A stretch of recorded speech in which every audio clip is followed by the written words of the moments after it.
November 15th, 2023. I am an internal medicine resident, PGY-2 in the United States of America, and I did a cardiology residency abroad in Latin America and Costa Rica. I've also had several different learning opportunities in the United States. So right now I amass about 18 to 20 different work experiences.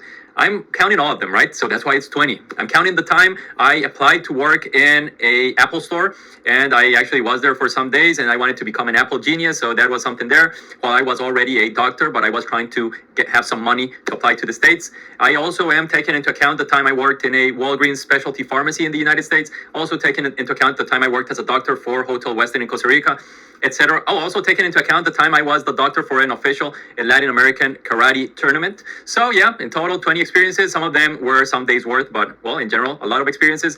Why am I saying this? Because it's been a whole lot of years I've been in medicine. I graduated medicine in 2013.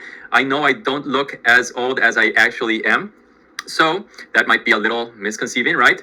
But I'm here to tell you a little bit about interview preparation. So this is in general, any interviewer can actually benefit probably from the little things I'm going to tell you. I'm going to be quick. Because I have another video where I actually do things more professionally when I am actually dressed for the occasion and actually leading by example. Because in this occasion, I'm currently renting a place. This is the place I am actually recording my YouTube videos, and it's not the best place, right? This door could be shot. You just saw like a fly flying through here. That you should probably deal with that before an interview if possible. Of course, you can't control all variables, but I'll leave the link for this other video I made right after I finished interview season. This was 2021, I believe. So now I have a little more experience. So now the content of this video could be a little better, improved, but the background won't be as good. So if you would ask me, if you were in an interview right now, and you would compare yourself to the person who was given this interview prep recommendations almost 2 years ago, who would we hire? Who would get hired? And actually, my answer would be not necessarily me right now, because right now I'm using a scrub. The background isn't something I worked on a lot. You know that I basically almost just sat down here and started recording, which is what I am doing. But if you see my other video, I really put time into it, time and effort. Why? Because I was interviewing. I was trying to get into a place, and I wasn't going to this place physically. They weren't seeing which socks I had on. They weren't seeing if I got there on a car or not. They weren't seeing my gait. They just saw me here sitting in front of a camera, how I was actually, my facial expressions, my nonverbal communication. Is this guy thinking he knows it all, or is this guy more relaxed, or is this guy extremely relaxed, right? So those are the things they'll see. Does this guy use hands? Does this guy use his hand expressions extremely exaggerated? Is this guy sort of histrionic, or is this guy more calm in the way he communicates? So all those things are things to take into account. Does the glare of this thing, did he even pay attention that we can't see his eyes if he has his face like this instead of like this? Why is these glasses a little bit chipped right here? So all of those things, if you're prepping for an interview, I'd say work on them. So you can compare and contrast. And right now I'm a more mature person. I have a better English vocabulary because now I've been living in the States for about 2 years. So my rust is improving. I'm not speaking as robotic as I was doing almost 2 years ago. Yeah, I have more to bring to the table. But they might actually choose that other guy that was dressed up formally, that had a tie on, that was ready for the occasion, right? So it's not only what the content of your words, but all the environment, right? The environment is going to be important. So my first recommendation for anyone interviewing, if you're interviewing virtually, yeah, you have to control all those factors, right? You want everything to be crisp. You have to rehearse all these things. So if you want to know how to set your background and all those things, look at my other video. I'll maybe tell you a little bit about that right here. But in summary, someone who is interviewing here where I'm at and won't have the best of chances, right? Unless you have a good explanation for it, and you would have to express it, right? For example, if you're interviewing in a car, if you're in your car and people can see you're in the car, that will be brought up, right? Because they're expecting you to be in a room, you planned this out and all that, but you're in a car, they'll ask you. And if they don't ask you, you have to have an answer, right? So you have to be able to answer. So look at these two options. If they ask you, hey, I noticed, are you in a car? And your answer is like, oh yeah, I was trying to get home, but there was a car jam and I had to do it on my car. You're probably not getting the job, because they will be like, okay, so you couldn't even plan your time accordingly for being at home for our interview. You probably won't get it to work on time, right? But if your answer is like, Well, yes, I'm so sorry to have to interview in my car, but I've been having to struggle to get to the United States. I've had to pay a whole lot of my money in order to get all the step exams done. And for me to be able to apply, it has been a whole lot of thousands of dollars. I had to sell my house, and now I just have my car, and I'm currently sleeping in my car. And if I don't get accepted, of course, it'll be pretty. I'll have to sell my car and use a bike, but that's what I have, and I'm here to work, and I'll do what it takes. That person is getting accepted. That's a hard worker right there. You remember the movie, The Pursuit of Happiness, right? You remember, oh man, this is an incredible story. Do we have an extra spot for this person? Like, this person is in their car trying to get here. This is the American dream right here, right? So that's what I'm saying. Even your environment is going to be important. You have to make it crisp. If it's not crisp, you have to have a reason for it, and you have to express it. You cannot stay shut during an interview, right? You have to communicate. You cannot be in a car and just stay shut and silent, and don't try to let them know why you're in that car. What are the difficulties you've been through in order for you to be in that car? Because you could have this incredible story that you had to do all these things, or that you had a family member that is fighting cancer, and you lost everything, and you paid your house to pay this expensive chemotherapy, and now you are just living in your car. If you don't say this, no one will know it, and people will assume. So don't let them assume things that potentially can harm you. So be open about your things and express them. So, okay, work on your background. You'll see that in the link I'll have at the end of this video. Number 2, practice. Practice makes perfect. So I don't care if you're an only child. I don't care if you live alone. I don't care if you are an introvert. You maybe have a stuffed animal somewhere. Maybe you have a pet. Maybe you have a stuffed animal. Maybe you can draw a little wooden, or a little, what's the name? Drawing of a person, right? And you can talk to that person. You can try to practice your interviewing skills. Practice is going to make perfect. You can have the best CV. You can have the best story out there. But if you're not able to tell these people on the other side of the screen who you are and what you bring to the table, they won't take you. You have to communicate. So the only way you will be able to communicate effectively is through practice. Many of you are doing interviews, such as me, as an international medical graduate. So suddenly you're speaking in Spanish the whole day. You're fluent, you're extroverted and everything. And your interview is tomorrow, and it's in English.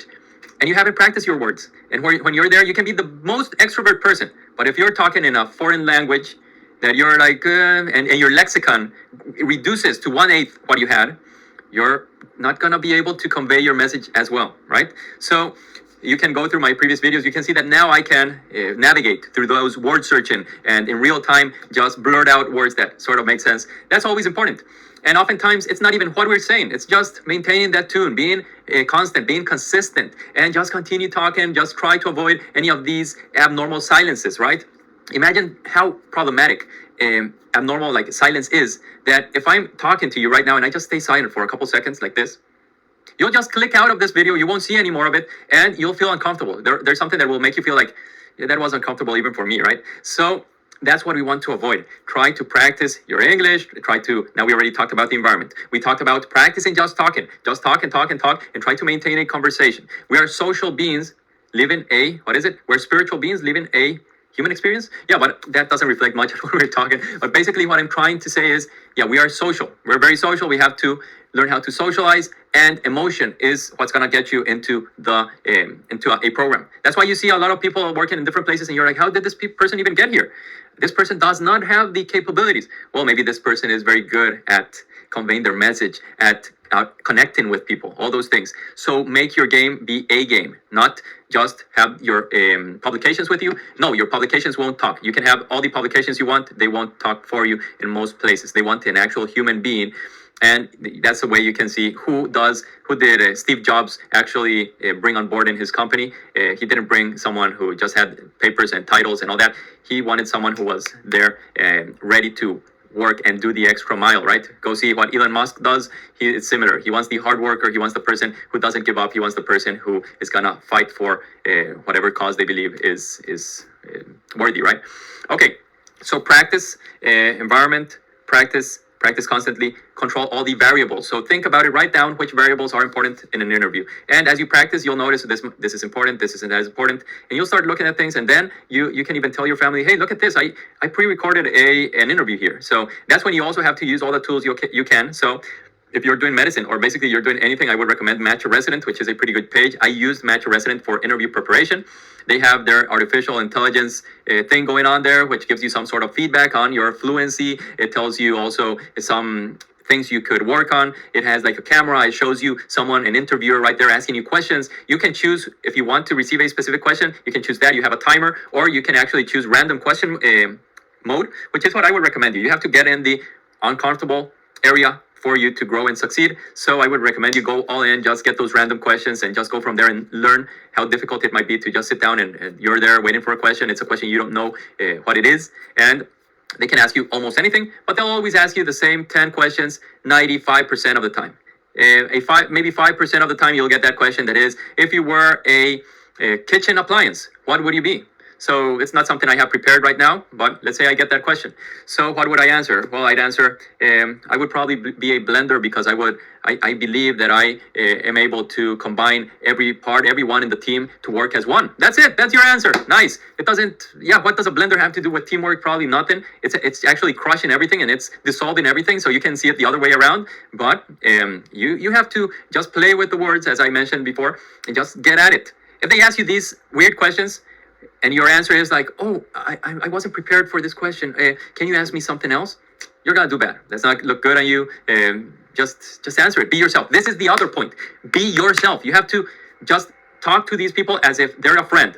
You have to respect them as if they're your parents, right? As if they're your elders. But you also have to talk to them as if they are your friend, as if they are one of your best friends. What do I mean by that? You have to be relaxed. You have to be calm. You have to be in the zone. So what does that mean? You have to be in a state of flow. For you to be in a state of flow, it's, let's say, think about how you act if your friend comes in the door. You're relaxed, right? You speak to them in a calm manner. You don't think through 20 words. Which word will I choose? May I choose a simple word, or will I choose a very complex word that will make me look better? Because that's not going to work at the end of the day. If you are losing your spontaneity by searching for complex words that other people might not even understand, that won't land you a job. If you are yourself and you just are spontaneous, you look relaxed, calm, and collected, that's what's going to give you the interview. I don't care if you're going into medicine or if you're going to be a cashier or you're going to work on a farm. If you're calm and collected, people will like that, right? Because nowadays there's a lot of people that are sort of with psych issues, right? Which, of course, sometimes it's even dangerous in certain work environments. You don't want someone that they're working and suddenly is going to start screaming or losing control. You want someone that's going to be calm and collected. You want the person that is going to just get yelled at by the patient. Bad words, get the F out of my room. And the doctor will be like, of course, I'll do that. Is there anything I have just done to make you feel this way? Because I really want to know, I want to improve, and I want to help you. I'm here to help you.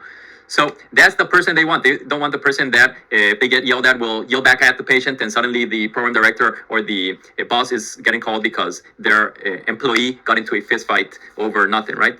So show them you are calm and collected. Show them you are yourself. Show them you're spontaneous in a nice way, and don't overdo it. So yeah, you might be in a virtual interview and you might be with all these people and the camera and 20 people are there and you're like, I need to stand out. I need to stand out. How can I stand out? Don't be the person that is just unmuting your thing every 5 seconds and talking every 5 seconds. Don't be that person. So for example, me in real life, I am very extroverted.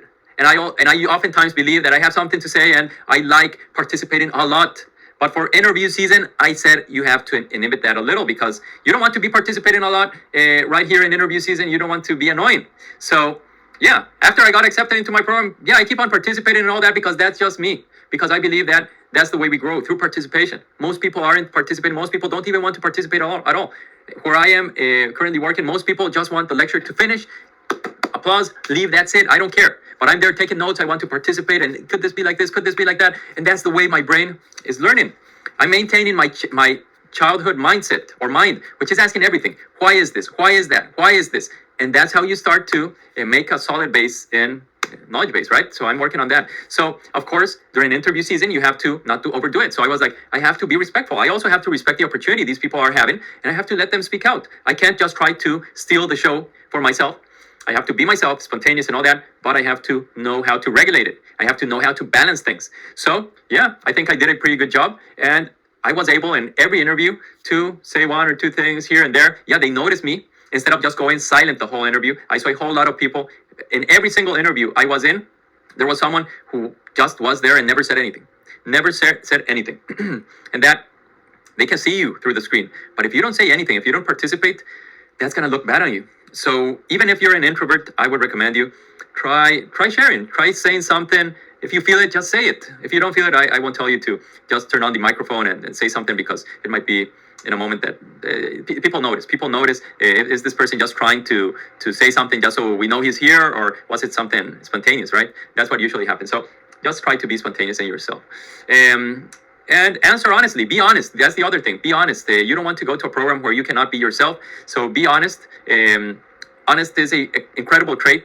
People are losing this trait, but the more honest you are, the better the program will feel after they choose you and they see the same thing. This is the person we chose, not that they choose someone and suddenly you're a totally different person. So they don't want that, right? And that can get you in trouble. And then you would be like, I really don't like this place. And well, it's also on you because you tried to put in this mask, and the program will choose people that might be a little bit like them. And maybe if you put this mask, you were more like them, and now you're your own self and you don't fit in, etc. What else? Don't be afraid. Everyone is afraid. To be honest with you, I've gone through so many difficult experiences in medicine. Through my life, I wasn't afraid. I was like, I'll enjoy this. I'll make the best out of this. I'll go to every single interview I have. Even if I'm not going to go into X or Y program, I am going to practice. I am going to show them I'm worthy for a place here. Yeah, that's it. I'm honest. I wanted to practice. I just got that chance. As a medical student, I had no interviews. This was my real interview season in my life. I wanted to make the best out of it. So that's about it. I think those are the most important things. I have some specifics also in my other YouTube video, but I'll basically share this one with you. And that's how, in the end, I got my #1 ranked program. So where I ranked all the programs, and in the end, I said, this is the one I have #1. And that's the one I was able to get in the end, right? Of course, I was lucky and there were other factors involved, but yeah, I think that I did a great job. I enjoyed every single interview I had, and I was very appreciative of every opportunity. That's the last thing I'll leave you with. Always have gratitude. Always remember that if you're given the time to speak at anywhere, someone's on the other side willing to listen to you. So be appreciative, right? And also ask them and also listen. That's also going to be very important. But these are like basics and general information. I would recommend you to practice a lot. I would use Match a Resident if you're trying to go into a residency. And if you're trying to go into anything else, I guess there's other options, but you could take a look into Match a Resident because it could also help you. Yeah, that's for most competitive areas, competitive jobs. You will have to try to show them your A game, right? That's it. See you on the next one. And I'll leave the other video right over here.